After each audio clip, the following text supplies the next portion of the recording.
Cobra has a lethal, bloodthirsty tank destroyer whose name evokes images of mangled, superheated metal rendered useless, twisted, burning hulks of armored cavalry slated for the scrapyard. His name? Scrap Iron. Let's talk about him. But before we do, let me say thank you for watching JLS Comics. If you liked the video, hit the thumbs up and subscribe. I upload videos just like this each and every week. Let's jump into the story. Not much is known about who Scrap Iron is and where he came from, although his Action Force counterpart is from Lima, Peru. It's believed, however, as his Order of Battle profile and his V1 file card tells us, that he's the product designer for Destro's company, Mars Industries, and that Scrap Iron is responsible for field testing all new armor-piercing munitions and sub-munitions that come out of their R&D division. We also learn here that his area of specialty is that of remote-launched, laser-guided, rocket-propelled, piezo-electric-fused anti-tank weapons that are so beyond smart weapons that they're into a whole other category in the brilliant stage. One file card notes that to field test this new equipment, he sets up decommissioned Cobra bats on the battlefield as something for him to shoot at. And it's said that he often irritates others because his demands for perfection are so high. In fact, he's quoted as saying, "Imperfection in any form repels me." His teammates, however, tolerate him because they know that he'll always get the ultimate job done to completely disable any and all approaching enemy vehicles. While Scrap Iron debuted in 1984, it wouldn't be until 1986, a full 2 years later, that he would first appear in Larry Hama's A Real American Hero comic book series. That would happen with issue 43, but he was also in a comic book TV commercial advertising issue 24, despite not even being in that book. And that happened in 84, and that was because he was part of Hasbro's multimedia marketing effort to advertise the new line of figures, which yes, included Scrap Iron. In 43, his debut issue from 86, Firefly was riding a Ferret ATV with Scrap Iron when they rolled up on the Dreadnought Buzzer, who just made it back to Springfield from his time in G.I. Joe custody. Buzzer hopped on the ATV, now there's 3 of them, and they chased Softmaster, who'd now stolen a Springfield police squad car, out of the town, which happened to be at the same time that Billy Kessler, Candy Apple, and a drunk driver were heading into Springfield.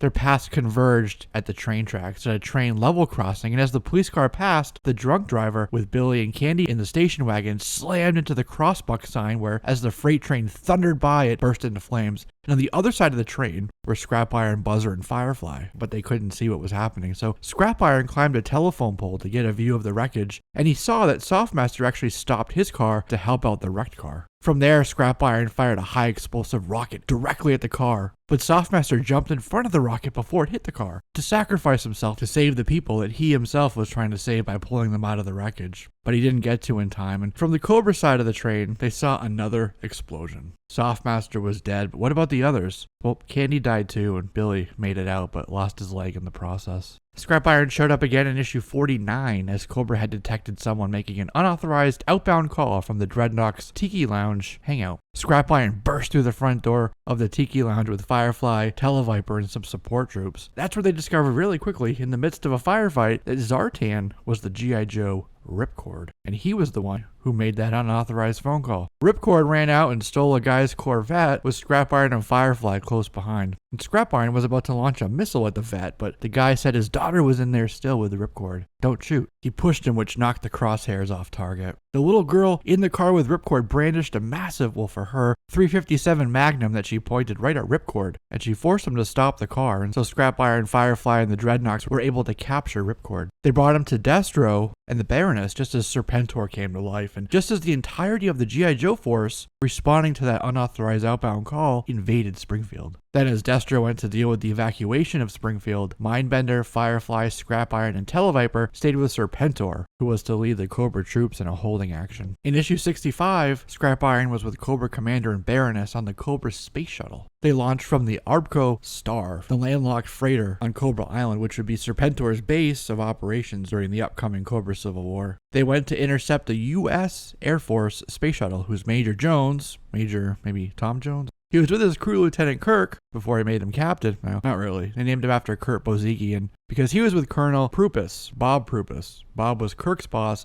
at Hasbro in real life, and Jones was working there as well. It was a nod to his Hasbro counterparts. Jones was on a spacewalk tethered to the shuttle while upgrading satellites, which would be able to detect the true capability of the terradromes on the planet's surface. So that's why Cobra went up to stop them, so that they could carry out their terradrome plot. So then the Joe shuttle, the Defiant, launched to intercept the Cobras. Now you get 3 shuttles up there in the Star Wars fight. On Baroness' order, Scrap Iron fired a salvo of space missiles at the Defiant, and thus the space battle began, and they were able to escape, and that's the last time we saw Scrap Iron in the original series. In the next volume of G.I. Joe, Dr. Mindbender says that Scrap Iron has been off-panel since the mid-90s working R&D for Destro's Mars lab, but eventually went back to working for Cobra Commander again. He finally showed up again with issue 208, where Fred 191 was working late at the Washington, D.C. campaign office for Wendy Ling Torres, a U.S. senator running for office. Scrap Iron showed up with Firefly and Copperhead, and they told this Fred that he was going to help them with an operation. In the next issue, they were parked right next to the sidewalk with a conversion van. The trio snatched Fred and basically forced him to use a remote-controlled detonator to blow up a local armory. Scrap Iron yelled at him, "You think you can coast for the whole ride?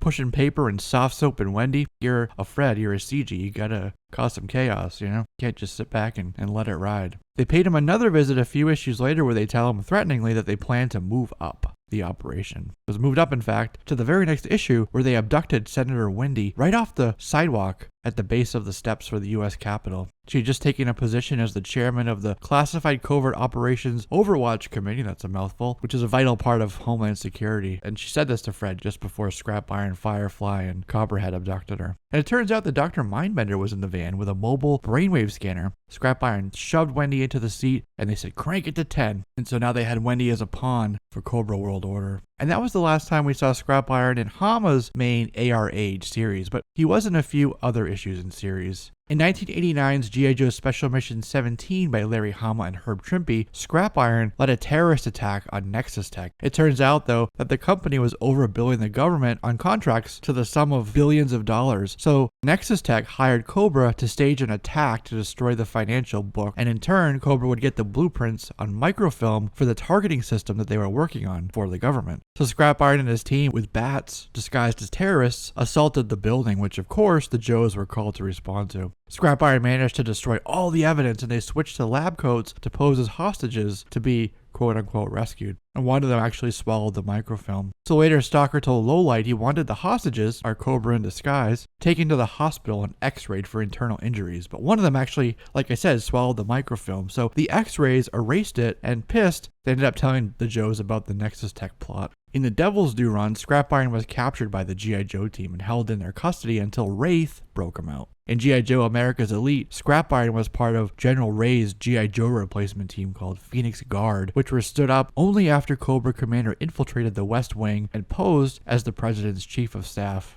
So here, as part of Phoenix Guard, he went by the name Mech, while Zorana was Friday, Wild Weasel was Halo, Copperhead was High Tide, and Firefly went by Snake Eater. Most of this team, however, were captured by the G.I. Joes. A Scrap Iron figure was released in 2008, which came with an exclusive comic book. In it, he fights with the Joe's helicopter pilot as they fight tumbling through the desert. And now for animation. Voiced by Michael Bell, Scrap Iron first showed up in the animated series by Sunbow in the opening sequence for Revenge of Cobra alongside Firefly, where Mutt and Junkyard were seen attacking him. Later in the miniseries, we see him capturing Roadblock, and even later with Cobra Commander as they search for the hidden lair of Zartan, although he said all but a couple words that entire time. Scrap Iron was just in the opening part of Pyramid of Darkness when Cobra, the Dreadnoks, and the Crimson Twins attacked the Joe's shuttle launch attempt. This is where we learn that in this continuity, Scrap Iron is the inventor of the battle android trooper, the Bats. In the episode called Cobra Quake, Scrap Iron was chasing Bazooka and Quick Kick. And in Gods Below, Scrap Iron is seen with the ancient Egyptian god Set in Set's pyramid. In the Season 2 opening multi-part event called Arise, Serpentor, Arise, Scrap Iron is putting together the battle android troopers for Destro and Cobra Commander so they can attack the Joes, who have apparently become soft and weak, but the Bats failed, which was the final straw for Dr. Mindbender, who set about to create Serpentor. You could almost say that it was the failing of Scrap Iron's Bats under Cobra Commander's command which was the catalyst for the creation of Serpentor. In Season 2's episode called Sins of Our Fathers, Scrap Iron was one of Serpentor's forces to repel the 50-story tall creature that came out of that pit in the ground and went to Cobra Island.